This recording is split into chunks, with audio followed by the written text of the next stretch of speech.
ओम नमः शिवाय। आज हम इस वीडियो में सुनपान करेंगे भोलेनाथ की व्रत कथा और चालीसा। आइए वीडियो शुरू करते हैं। किसी नगर में एक धनी व्यापारी रहता था। दूर दूर तक उसका व्यापार फैला हुआ था। नगर के सभी लोग उस व्यापारी का सम्मान करते थे।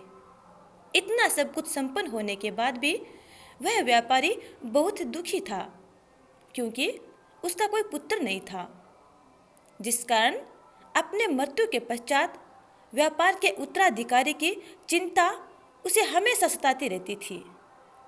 पुत्र प्राप्ति की इच्छा से व्यापारी प्रत्येक सोमवार भगवान शिव की व्रत पूजा किया करता था और शाम के समय शिव मंदिर में जाकर शिव जी के सामने घी का दीपक जलाया करता था।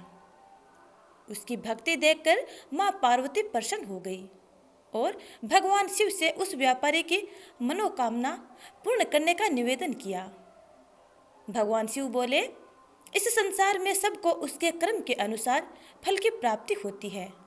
जो प्राणी जैसा कर्म करते हैं उन्हें वैसा ही फल प्राप्त होता है।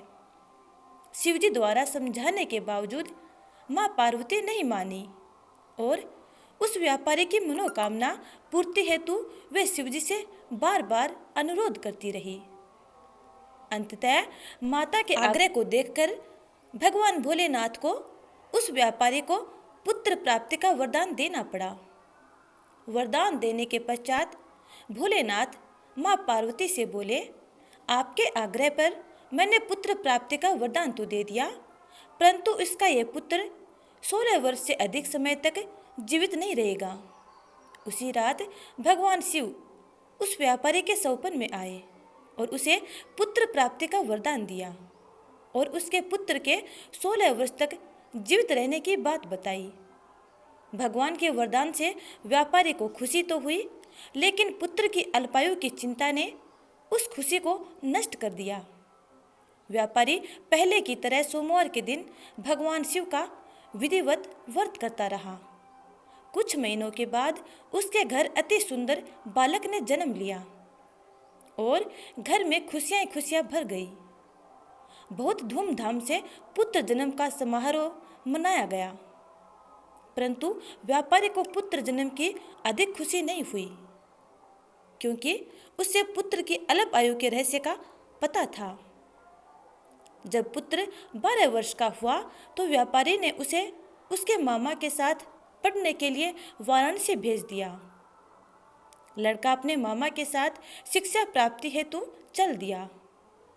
रास्ते में जहाँ भी मामा भांजे विश्राम हेतु रुकते, वहीं यज्ञ करते और ब्राह्मणों को भोजन कराते।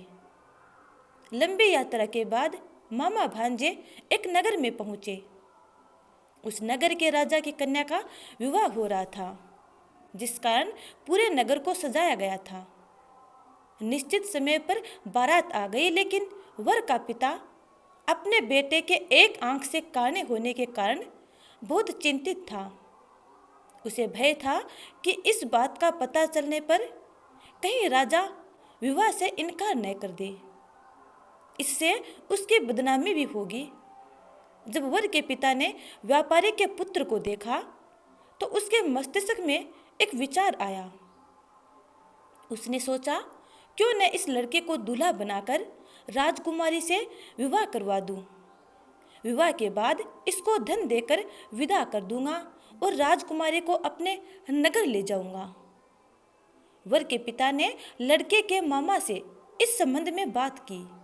मामा ने धन मिलने के लालच में वर के पिता की बात स्वीकार कर ली। लड़के को दूल्हे के वस्त्र पहनाकर राजकुमारी से विवाह करवा दिया। शादी के बाद लड़का जब राजकुमारी के साथ लौट रहा था तो वह सच नहीं छिपा सका और उसने राजकुमारी की ओढ़नी पर लिख दिया, राजकुमारी, तुम्हारा विवाह मेरे साथ हुआ है। मैं तो वाराणसी पढ़ने के लिए जा रहा हूँ और अब तुम्हें जिस नवयुवक की पत्नी बनना पड़ेगा वह काना है। राजकुमारी ने अपनी ओढ़नी पर लिखा हुआ पढ़ा तो उसने काने लड़के के साथ जाने से इनकार कर दिया। राजा को जब ये सारी बातें पता लगी तो उसने राजकुमारी को महल में ही रख लिया। उधर लड़का अपने मामा के साथ वाराणसी पहुंच गया और गुरुकुल में पढ़ना शुरू कर दिया। जब उसकी आयु 16 वर्ष की हुई तो उसने यज्ञ किया। यज्ञ की समाप्ति पर ब्राह्मणों को भोजन कराया और खूब अन्न वस्त्र दान किए। रात को वह अपने शयन कक्ष में सो गया। शिव के वरदान के अनुसार शयन अवस्था में ही उसके प्राण पखेरु उड़ गए। सूर्योदय पर मामा मृत भांजे को देखकर रोने पीटने लगा। आसपास के लोग भी एकत्र होकर दुख प्रकट करने लगे।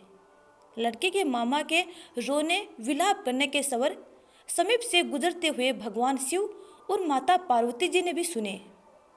माता पार्वती ने भगवान से कहा, प्राणनाथ, मुझे इसके रोने के स्वर सहन नहीं हो रहे हैं। आप इस व्यक्ति के कष्ट को अवश्य दूर करें। भगवान शिव ने माता पार्वती के साथ अदृश्य रूप में समीप जाकर देखा तो भोलेनाथ माता पार्वती से बोले, यह तो उसी व्यापारी का पुत्र है जिसे मैंने 16 वर्ष की आयु का वरदान दिया था। इसकी आयु पूरी हो गई है। माँ पार्वती ने फिर भगवान शिव से निवेदन कर उस बालक को जीवन दान देने का आग्रह किया। माता पार्वती के आग्रह पर भगवान शिव ने उस लड़के को जीवित होने का वरदान दिया और कुछ ही पल में वह जीवित होकर उठ बैठा। शिक्षा समाप्त करके लड़का मामा के साथ अपने नगर की ओर चल दिया। दोनों चलते हुए उसी नगर में पहुंचे जहां उसका विवाह हुआ था। उस नगर में भी यज्ञ का आयोजन किया। समीप से गुजरते हुए नगर के राजा ने यज्ञ का आयोजन देखा और उसने तुरंत ही लड़के और उसके मामा को पहचान लिया। यज्ञ के समाप्त होने पर राजा मामा और लड़के को महल में ले गया और कुछ दिन उन्हें महल में रखकर बहुत सा धन वस्त्र आदि देकर राजकुमारी के साथ विदा कर दिया। इधर भूखे प्यासे रहकर व्यापारी और उसकी पत्नी बेटे की प्रतीक्षा कर रहे थे। उन्होंने प्रतिज्ञा कर रखी थी कि यदि उन्हें अपने बेटे की मृत्यु का समाचार मिला तो दोनों अपने प्राण त्याग देंगे।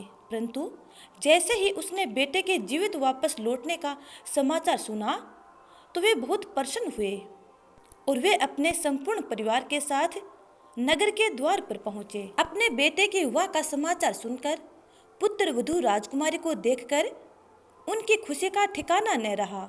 उसी रात भगवान शिव ने व्यापारी के सौपन में आकर कहा, हे श्रेष्ठी, मैंने तेरे सोमवार के व्रत करने और व्रत कथा सुनने से प्रसन्न होकर तेरे पुत्र को लंबी आयु प्रदान की है। पुत्र की लंबी आयु जानकर व्यापारी बहुत प्रसन्न हुआ।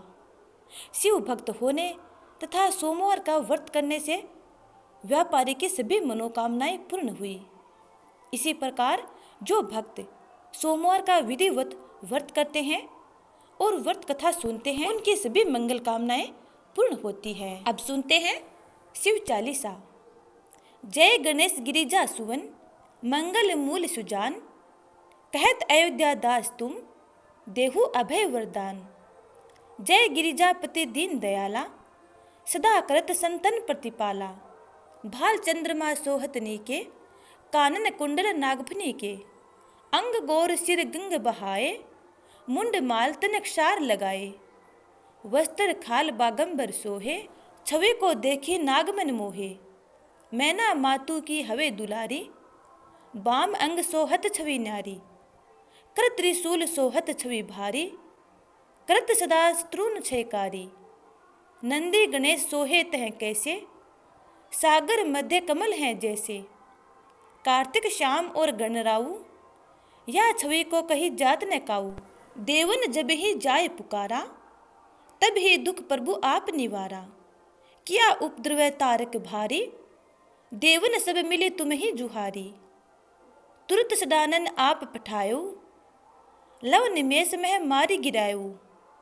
आप जलंधर असुर संहारा, सुयश तुम्हार विदित संसारा। त्रिपुरासुर सन युद्ध मचाई, सबही कृपा कर लीन बचाई।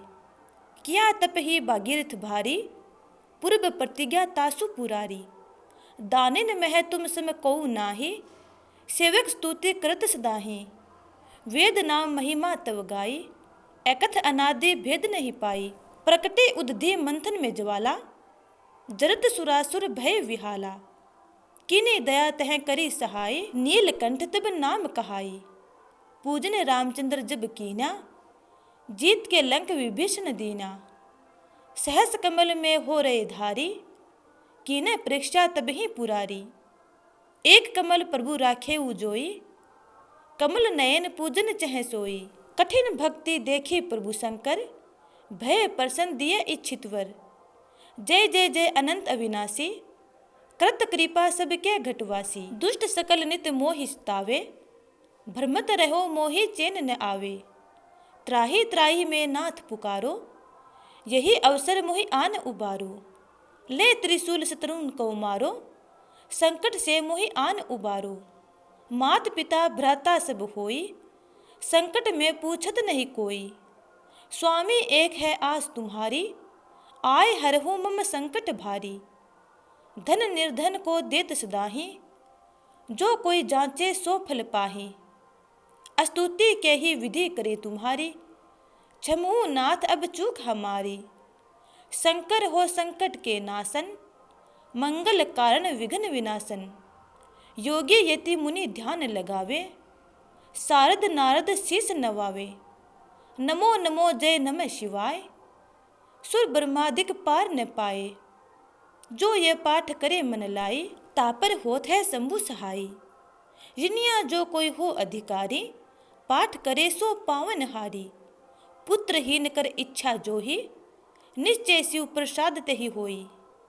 पंडित त्रयोदशी को लावे, ध्यान पूर्वक होम करावे। त्रयोदशी व्रत करे हमेशा, ताके तन नहीं रहे कलेसा।